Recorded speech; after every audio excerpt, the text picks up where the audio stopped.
السلام علیکم ورحمۃ اللہ وبرکاتہ۔ حمید الدین علوی صاحب پوچھتے ہیں کہ آل رسول یا اہل بیت رسول سے کون سی ہستیاں مراد ہیں اور کون کون اس کا مصداق بنتے ہیں، اور کیا ہر مومن آل رسول میں شمار ہو سکتا ہے؟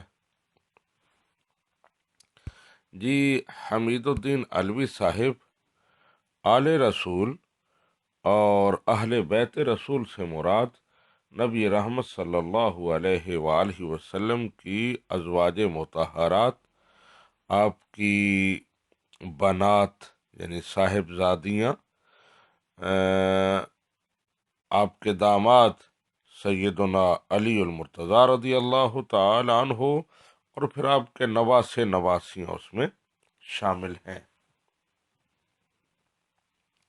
جہاں تک تعلق ہے مومنین کے آل میں شامل ہونے کا، تو ایسی روایات موجود ہیں اور علماء کے اقوال بھی ہیں کہ ہر مومن، ہر متقی نبی رحمت صلی اللہ علیہ وآلہ وسلم کی آل میں شامل ہے۔ ایک حدیث مبارکہ میں ہے، نبی رحمت صلی اللہ علیہ وآلہ وسلم نے سے پوچھا گیا، من آل محمد، آل محمد کون ہیں؟ تو آپ نے ارشاد فرمایا، کل تقی من امت محمد، کہ امت محمدیہ میں سے جتنے بھی متقی، پرہیزگار، پاکیزہ فطرت لوگ ہیں، وہ آل محمد میں شمار ہوتے ہیں۔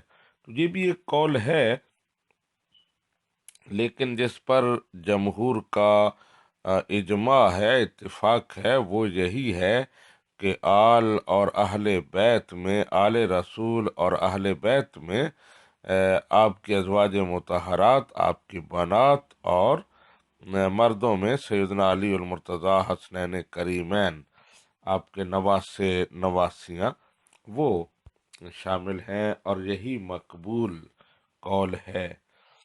اور امت کو جو آل کہا گیا ہے، آل محمد یا متقی لوگوں کو، تو وہاں آل بمعنی فالور بھی ہو سکتا ہے، جس طرح قرآن پاک میں آل فرعون کا لفظ ہے، اور اس سے مراد فرعون کے فالور، فرعون کی رعایا۔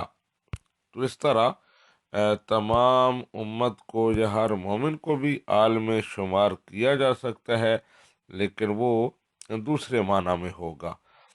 حقیقی معنی میں اہل بیت سے مراد وہی ہے جو میں نے شروع میں عرض کیا ہے۔ ھذا ما فہمت واللہ ورسولہ اعلم بالصواب۔